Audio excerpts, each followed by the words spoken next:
Good morning, Year 11, and welcome to your first online history lesson with Mrs. Hodgson. First up, a couple of apologies if you randomly hear my dog starting to bark in the background, or if you randomly hear my washing machine going. I do apologise for all of those interferences. I have managed to get rid of my 3-year-old. He is currently at his childminders. So what we're going to do is go through, as if I would, a PowerPoint in a lesson. I'm going to tell you to pause at certain times, and I will expect you to pause the audio so that you can carry out the tasks I ask you to do. If you want to do this via Google Docs and then share it with me, that's absolutely fine. That will also mean you can then print anything off and stick it in your history book afterwards too. That would be brilliant. So as always, make sure you've got dates and titles. This really helps with revision. So if we get started, my first thing that I need to show you is, don't worry, I haven't gone completely insane and you are not suddenly looking at the Nazi Germany unit. If you have a look at the picture, it does show Nazi troops marching down the Champs-Élysées in Paris on the 13th of June 1940. I haven't gone crazy. This picture is absolutely linked to our lesson today. If you have a look at the title and then have a look at these activities here, if your target is between a 2 and a 5, you should be able to work out what the link is. If your target is a 6 to a 9, please complete the purple activity. So pause me now and carry on that activity. Okay, so that should have given you long enough to work out what's going on in this picture. So if I just recap on a few things. First up, how does this picture link to today's lesson? Well, that's pretty clear. It is all about resistance and rebellion. So if you imagine you are a French person and you are watching this happen on the Champs-Élysées on the 14th of June 1940, you will realise that your country is now occupied by a foreign force. In this case, it is the Germans occupying France during World War II, but linked to today's lesson, it is all about how the Anglo-Saxons felt they were occupied by a foreign or Norman force during 1066.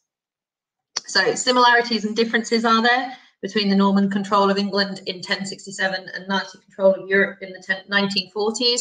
Well, first up, you could say Adolf Hitler was an absolute dictator.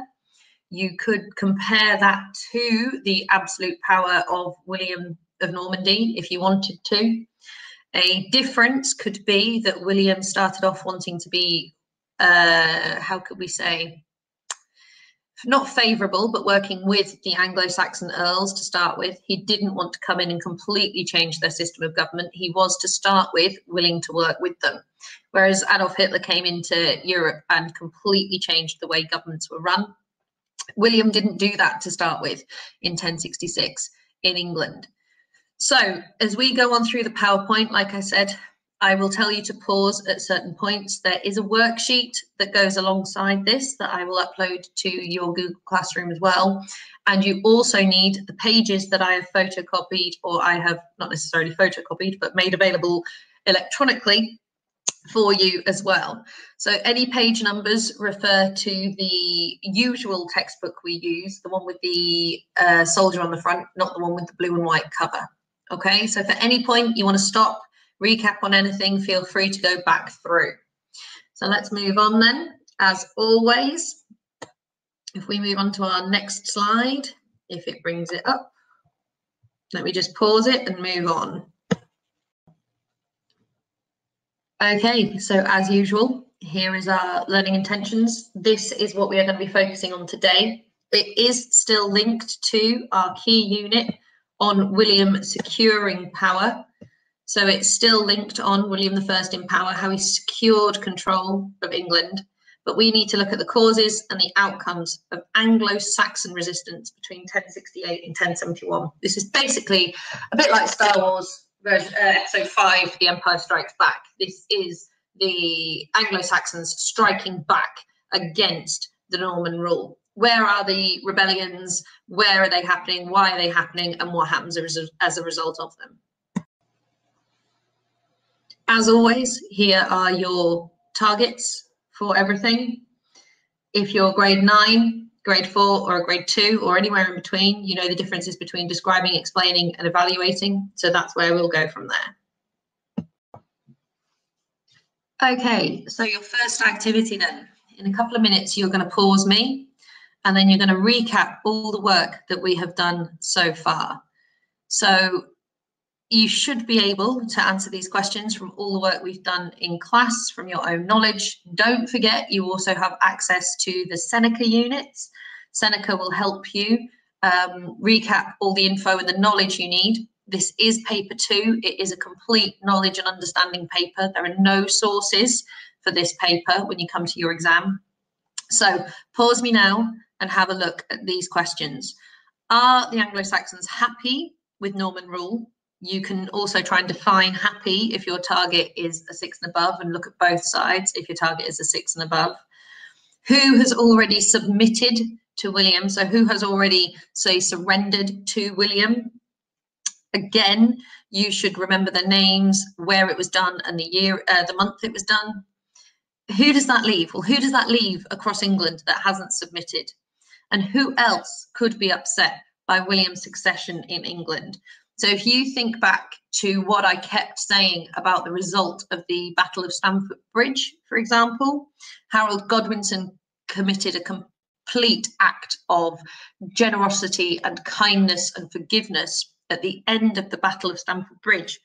That promise as such, if you can remember what it was, is completely null and void upon his death at Hastings. So you should be able to start working out who else could be upset by William's succession, by William coming to the throne in England. Okay, so back to your work now then. We're now looking at this map. And like I said, the whole point of what we're doing is based on the Anglo-Saxons fighting back. What do the Anglo-Saxons do? When do they start trying to fight back? Why do they start trying to fight back against Norman rule? So if I can just zoom in on this map a little here, it is very much the colours that you need to focus on. So we start with the darker colour by 1066. This is the limit of William's control. If you remember, it covers Winchester and Southampton down here. You should be able to remember why. Then if we have a look at by 1068, we're looking at the slightly lighter colour in here, okay, spreading all the way down to the southwest. And then by 1070, he has pretty much got control of the whole of England. Now, I know in my class a couple of lessons ago, we asked, or it was asked about why we didn't control Scotland and Wales at this point. You've got to remember that they're Celtic tribes, okay? And William does create the Marcher earldoms down the border here, okay, to stop any further Welsh incursions, so Welsh invasions of England. There was also Cornwall. Cornwall was left off down here as well. Now, Cornwall was left off for a variety of reasons, but that's mainly because it was also run by Celtic tribes, or tribes that are identified as Celtic rather than Anglo-Saxon. But if you look, by the end of 1068 and by the end of 1070, he has complete control over what we now identify as England, pretty much anyway. So if we zoom back out again, what does this map suggest about Anglo-Saxon rebellions between 1068 and 1071? To do that, you need to have a look at these castles. I have said again and again and again about you lot up here in Yorkshire and your complete, absolute rebellious nature. Well, the fact he's built 2, what does that tell you? What does this map suggest about Anglo-Saxon rebellions between 1068 and 1071? Okay, so you could argue that what it suggests is that William is building a castle everywhere that there is a rebellion. If you remember, he builds one down in Pevensey to start with, and then when he is securing his power, he also builds castles to secure places for his troops. That's pretty much in and around London, though, so that doesn't necessarily explain Ely, York, Gloucester, and Exeter. So if you're inferring from this map, well, you can infer that there are definitely rebellions here as William has taken the throne. If you have a look at 1066, remember he becomes king on Christmas Day in 1066. So by 1068, maybe you could even argue, if you're going to go on and find out during this lesson, there are 2 rebellions in Yorkshire. So he has to build 2 castles in York alone. And then maybe there are just single ones that are easy to put down in Ely, Gloucester and Exeter. Okay, so now is the time to find your worksheet that I have also put on Google Drive and your Google Classroom. You should be able to find that. If your target is between a 2 and a 4, you should definitely, if you remember rightly, be able to describe what happens. So to describe what happens, you should be able to look at the sequence of events, what actually happens during each of the rebellions. So who did what and when, where. If your target is up to, and I do apologise, I do not have a purple highlighter. I do only have a blue available, so I'm just going to use a blue here. If your target is a 5 and above, you really need to start looking at the causes. You should be able to start working out what's caused the rebellions. Okay, so you should be able to do those. And then if your target is a 6 and above, you've got to start looking at their impact. What impact do these rebellions actually have? So like I said, if your target is a 2 up to a 4, you should be able to work out what's actually happening, who's involved. So if it says people involved, you should be able to work out very simply who the people are that are involved, and then just describe what happens. If you're a 5 and above, that's where the explanation comes in. Okay, so you should be able to start understanding why these rebellions are happening, but also their outcomes. You should be able to start having a look at those as well. So now you need to pause me. You need to find this worksheet on your Google Classroom, and you also need to find the hyperlink that I've put in for the textbook pages 51 to 57. It is in the link with this work. As soon as you've managed to find that, I don't mind how you complete this worksheet. Like I said, if you want to copy and paste it into your own Google Drive, do so. That will make it easier for printing things out. If you do have access to a printer at home, you can print it off and hand fill it in. So fill it in writing, I don't mind. This activity should take you a decent chunk of time, so do not rush it. Remember, you are looking for the details. And if I link this to the next document, I will show you. These then are the main rebellions that we are looking at. You are looking at the revolt of the Earls Edwin and Morcar, 2 very famous people that we've talked about an awful lot now. So you should remember who they are, what William did to them in 1067. If you remember, he humiliated them. You should remember how. Okay, so Earls Edwin and Morcar is on page 51.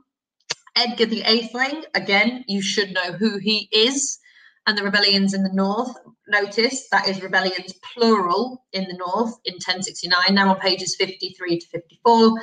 Then you get a guy called Hereward the Wake. Now, if you remember back to your year 7 history, I'm pretty sure before I went off on maternity leave, I did recreate the rebellions when I started talking in French at you, or Mr. Gallagher was the translator.